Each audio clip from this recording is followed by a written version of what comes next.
Hi, I'm Karyn from Edible Eden, and today we're at the Aquinas College Native Food Trail in Ringwood. And I'm here with Owen Stott and Karyn Myers, and I'll just ask you to introduce yourself, please. Yeah, hi, I'm Owen Stott. I'm the Director of the Wurundjeri Trade Training Centre here at Aquinas College. I'm Karyn Myers and I'm the Environment and Sustainability Coordinator at Aquinas College. And we're here today on Wurundjeri Woi-wurrung country. Here we are at the entrance to the garden trail, and we've got a lovely welcome sign using some of the local native plants, including the appleberry, which we haven't looked at on the trail, but amazingly it has self-seeded, you showed me today, which is a really unusual thing. And the symbols are one aspect of the signage, and we haven't talked much about the signage actually, so we thought we'd highlight one and talk about how you have specifically put your own QR code, your own stamp on the signs, and on our signs, and that means that you're able to add a lot of information in, or the students are able to have the experience of adding the information in and accessing previous information. Yeah, absolutely. So luckily we worked with you guys to create 24 signs so far with QR codes, and that links to our school's archive drive. And that holds a whole lot of information for students. So per sign, there's at least one piece of information on each plant, but there's also a vast well of resources that we've put in there, and it's open to all to contribute. So we have then students work on projects and they contribute back to increasing our resources. I had a student come down as part of a group the other day, and they accessed the drive with the QR code, and they were amazed at how many things that were in there. Including, the local native calendar of seasons, teachers' resources, articles, and Recipes, I'm sure. thousands of recipes. There's heaps of recipes in there. I spend my time collecting recipes and putting them in that drive to share with everybody. It's my passion. Lovely, Owen. And the symbols, how have you found people interacting, or students and the school community interacting with the symbols? It just gives them a clue about what the properties are of the different plants, and they can compare and get really excited when one sort of has a symbol for nearly everything, whereas some have fewer symbols. So it's just another layer to add to student knowledge in a visual way without being told everything. They can discover it, explore, investigate and find out. And also, I'm sure as the environmental sustainability coordinator, you're quite keen to understand, for students to understand the botanical name and the correct name of plants. It's something, we teach it in the classroom, but to come out here in the flesh, smell, touch, have a hands-on experience with a common name and then the scientific name is just fantastic to have it in situ in such a wonderful landscape and environment. Because as we know, common names can be shared across a whole lot of plants and then be very misleading, and especially when you're going to eat something, it's super important, or consume something in any way, it's really important to be able to identify the plant. And so having some signage in your garden is a very wise idea if you're going to consume them.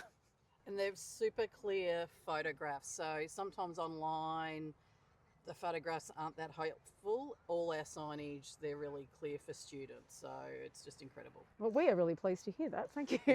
We work with part of our school is St Mary's School for the Deaf, so it's great for them to be able to come down here and look at the signs and utilise the symbols as well.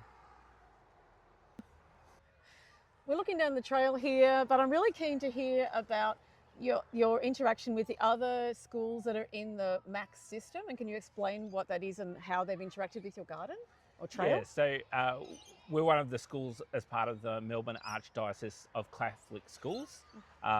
So we've been doing a lot of work with the trail, and luckily recently we've been given a name for the trail from the Wurundjeri Heritage Council.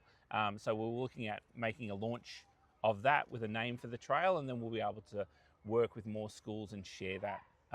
We've done a bit of work with Wurundjeri College. Recently we've had some sport interaction with them, and we're hoping to get them as part of our launch day to come and join us for the tour of the trail as well. Fantastic. It'll be really lovely to, I can imagine, for you as proud trail coordinators and keepers of the trail, and users of the trail, to be able to share that with other groups, I can imagine. Absolutely. And we also have like a range of different classes that come down here, lots of different school groups, We also have a partner school in France with our culinary school. So interesting. And they are blown away by coming down here and using that. So we had a visit from them earlier this year for 2 weeks, and we were able to take them on a tour of the trail and use some of this in cooking. It's amazing. We've got these fantastic, unique Australian ingredients, and my passion is really to make that our national dish. So it's exciting when I go to France and visit their school to see them using things like finger lime in their cooking every day. Actually, that reminds me that we should go down and look at the warrigal greens, because that is a plant that has been used in France for, I think, more than a century. Let's go and have a look. Here we are at the previously mentioned Tetragonia tetragonoides, fantastic name. All that's referring to is the 10-sided aspect of the woody seeds. Very interesting seeds, and good to think about the origins of words in the English language. And this plant is grown and sold, and has been for about 100 years, I believe, in France as a cooked green, tetragon. Yeah, we use this plant. We make sure we blanch it first. It has a Oxalic acid or oxalates? Yeah. Not much of a chemist, but yes. Yeah, so we make sure you blanch it first, but you can just use 30 it like seconds. spinach or any green. We can use this with a chicken rolled up with, say, feta cheese and sun-dried tomatoes, showing those different colours in there. Yeah, it's a great plant to use, and great to show students about a native plant that they'll see around the place, how to use it.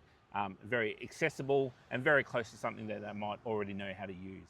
Yeah, accessible and easy to grow as a gardening plant. I mean, you can see what a great filler Look how this much. is. Yeah, it fills in really well. It self-seeds. Sometimes it can just grow from year to year to year. It does vary a little bit, but it generally is a very hardy plant, and that's a great aspect for a school garden. Yeah, absolutely. And then the students can come and see it, that it's always here, and utilise it in their cooking. Thanks, Owen. Here we are at a lesser known and planted native food ingredient, because not many schools are lucky enough to already have beautiful big paperbark trees in their gardens. And Owen, how have you been using this in the program at Aquinas? Yeah, this is a great ingredient that I've been using now for 30 years as I've been a chef, and utilising native Australian ingredients. This is a really great one to use. You wouldn't eat it by itself, but if you took a piece of this paperbark and clean it off, brush it off, you could use this to wrap food. So it's great for cooking with. You could wrap fish or chicken, or as I've done, meat in this, and you wrap it up and you can cook that in the oven, and it's a great vessel. It gives you a real nice smoky flavour to the food. And what did you say? You mentioned before there might be some other uses. What other uses would you So this find? is a great tree to talk to students about when we talk about sustainability and those Indigenous perspectives on sustainability.